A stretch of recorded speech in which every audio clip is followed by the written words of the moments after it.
Hello students, in today's lecture we will understand the simplification of a given context-free grammar. A CFG is said to be a simplified CFG if it has no null productions and no unit productions. And of course we will do this job without changing the resulting language of the grammar. The production of the form A to null is called null production, and the production of the form A to B is called unit production. And of course both A and B are variables. So we will understand now how we will remove the null productions. So this job will be done in two steps. In step 1, we will find all nullable variables present in the grammar. The variables which can be replaced by null are called nullable variables. So in the grammar there may be some productions in which null is there on the right hand side. Those variables can be replaced with null directly, and there may be some variables which can be replaced by null indirectly. So we will find all those variables which are nullable, and in second step we will remove all those nullable variables if they are present on the right hand side of any production, and we will do this job one by one. And in second step of this step 2, in order to compensate the removal of those variables, we have to add some new productions so that the resulting language of that grammar will not change. Now let's understand this with an example. Suppose we have this grammar and we have to remove null productions from this grammar. You can see here there are two null productions, A to null and B to null, which need to be removed. So what we will do in first step? In first step we have to find all nullable variables. Nullable variables are those variables which can derive null directly or indirectly. So what we will do? We will make a set of variables in which we will keep those variables which can derive null directly or indirectly. We will start our job by placing those variables which are having null in their right hand side. That means production A to null and B to null is there. So A and B will be there in that group initially. So what we will do in first step, we will make a set of variables in which we will place those variables which can derive null directly. So in this case you can see, since here A and B can derive null directly, A to null and B to null is the production. So W1 will includes A and B. That means this is because of two productions, A to null and B to null. Because of these two productions, we are putting A and B in W1. Now what we do next? We will make another set of variables, say W2, and this W2 will be the union of W1. That means we will include those variables which are in W1, and we will add some new variables of the type in which the right hand side is the combination of these W1s actually. It means in W2 we will include some new variables which are having the closure of this W1 actually. Here you can see the W1 is A and B. So W1 closure will be what? Any combination of these two variables A and B. It may be epsilon, it may be AB, it may be BA, it may be AAB, or any combination of these two variables A and B. So if any variable is having the combination of A and B in their right hand side, that must also be included in W2. So here you can see, if you see the productions, the production C to AB is there, which is having the combination of AB in their right hand side, and there is no other production which is having the combination of A and B in their right hand side. So in this case W2 will be, W1 is what? A comma B union C actually. So W1 is A and B, and this new variable is what? C. So the value of W2 after this will be A, B and C. And we are including C because of this production, C to AB. Now what we do next? We will find another set W3 in which we will include W2 and we will add some new variables, say V, which is having W2 closer in their right hand side. That means we will include those variables which are the combination of A, B and C also included now. W2 is A, B and C. So if you see all these productions, there is no production which is having A, B, C and the combination of A, B, C in their right hand side. Only one production is there, C to A, B, which is already included. C I have already included. You see, so at this point of time, the value of W3 is equal to W2. The value of this is actually 5. So we are not able to include any new variable here. So we have to stop this job. So we are doing this job until Wi is equal to Wi minus 1. So when we reach this, that means when we are not able to add any new variable in W, then we will stop this job. So A, B and C are those variables which are nullable variables. So after this step, we have a set of nullable variables.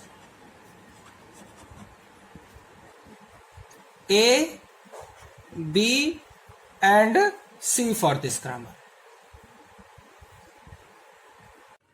So we now have all nullable variables present in this grammar, where A and B are deriving null directly while C is deriving null indirectly. So in next step what we will do, we will remove all null productions from the grammar.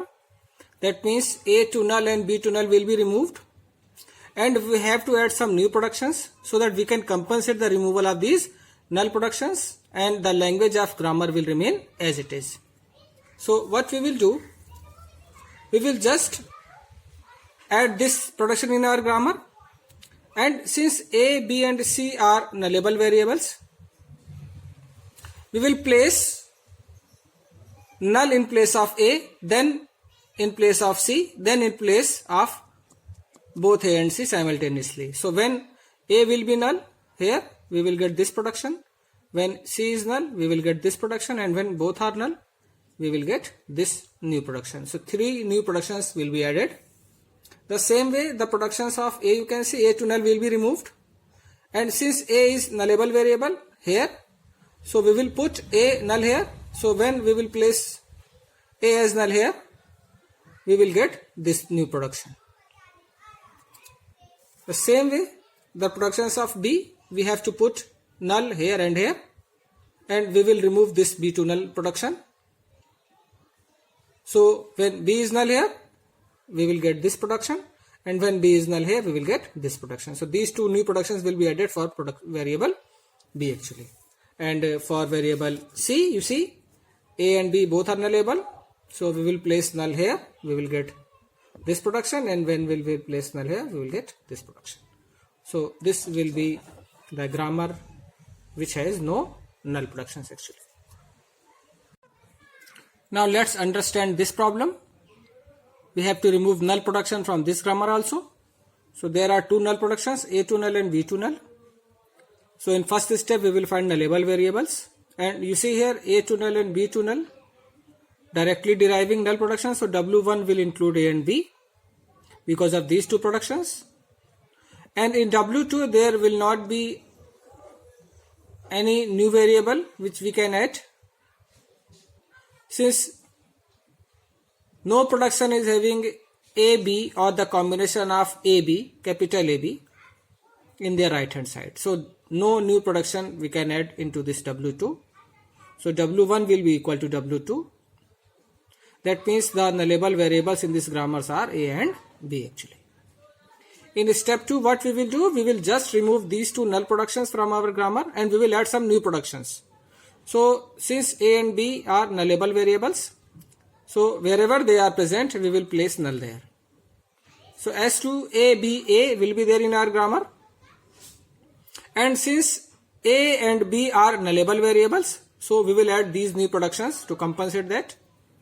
You see here, when we will place null here in place of this A, we will get this production. We can put null here also. So when we will put null at the place of this B, we will get this production.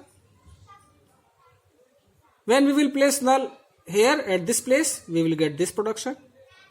And you see, when B, A both are null, we will get this one. When A and A both are null, B is not null, we will get this production. And when all three are null, we will get this production. The same way we can place null here also. So A to null will be removed, A to A will be there, and we have to put null here in place of this A, we will get this production. The same way B to null will be removed, and these two productions we will add, and we have to place null in place of A and B. So when A is null, we will get this one. When B is null, we will get this one. When both A and B are null, we will get this one. And when this B is null, we will get this one. So this will be our final grammar, which has no null productions. One very important observation should be noted here. Let G be any CFG and let G dash be the grammar after removing all the null productions from the grammar G. So if language of G contains null, that is, if null belongs to this language of G, then the language of G dash will not contain this null actually.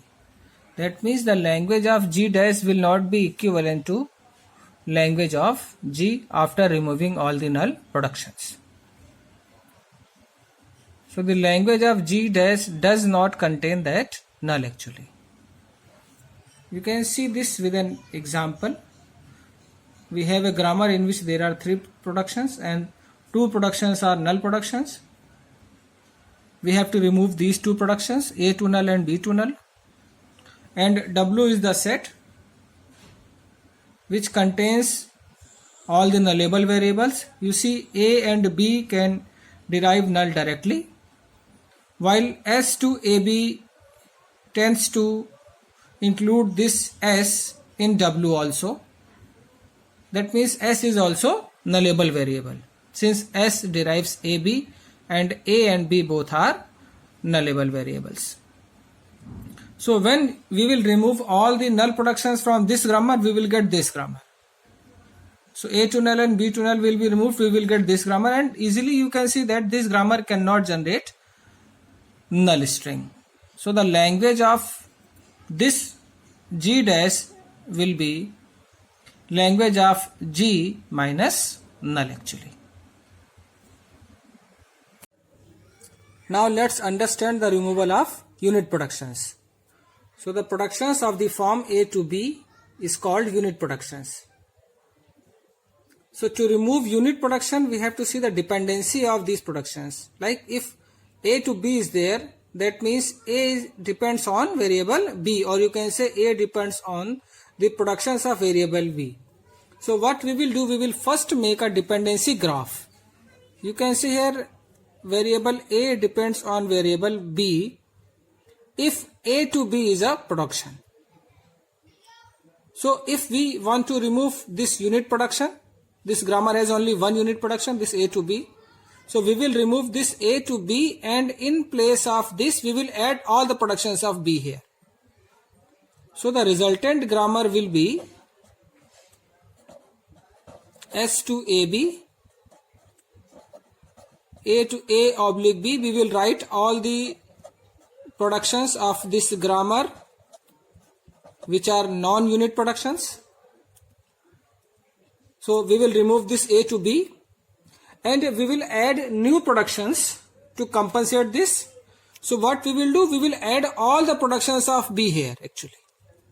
So there are two productions of B. We will add these two productions here, A, B, B and BA. So this is our grammar, which is equivalent to this grammar and has no unit production. Now let's try this problem.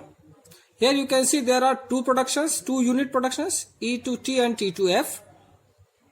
So when we will draw the dependency graph, so E depends on T and T depends on F. So this will be the dependency graph, and here you can see that E depends on T and T depends on F. So indirectly E depends on F also. So when we will remove the production E to T, we have to add the productions of T as well as the productions of F also. So the rule of transitivity will be applied here. And when we will remove T to F, we have to add all the productions of F. So what will be the resultant grammar after removing these two unit productions, E to T and T to F? So E to T and E to minus T will be as it is. T to T star F and T oblique F will remain as it is, and F to E and A will remain as it is. So I have removed two productions, E to T and T to F. Now we have to add some new productions. Since E depends on T, so we will add the productions of T here. So T to T star F oblique T oblique F, two productions are there which will be added in this E. And since E depends on F also, so we have to add the productions of F also here. So we will add these two productions also. And T depends on F only. So we will add the productions of F here when we will remove T to F. So there are two productions which will be added. So now this grammar is equivalent to this grammar and has no unit production. Now let's do this problem. Here you can see S to A to B and B to A, there are three unit productions.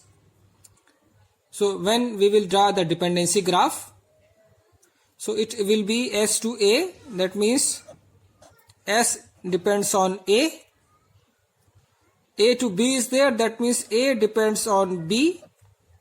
So you can say S depends on both A and B and A depends on B. Then B to A is there like this. So B depends on A.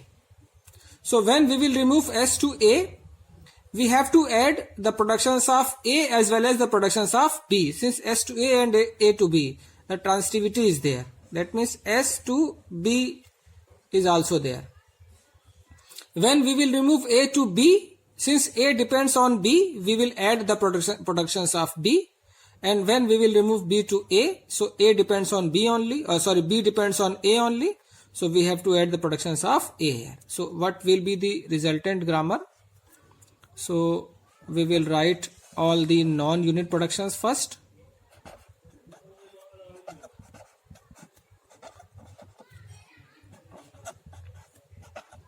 Like this. So we have removed all unit productions and now we will add new productions. Since S depends on A and B both, so we will add the productions of A as well as the productions of B. So we will add S to BA. These two productions are from this variable and we have to add the productions of B also. So we will add this one also. And here we will remove A to B. Since we are removing A to B, we will add the productions of B here, and A depends on only B. So we will add the production of B here. The same way B depends on A only. So the productions of A will be added to B. So we will add these two productions here. So this will be our resultant grammar, which is equivalent to this grammar and has no unit productions.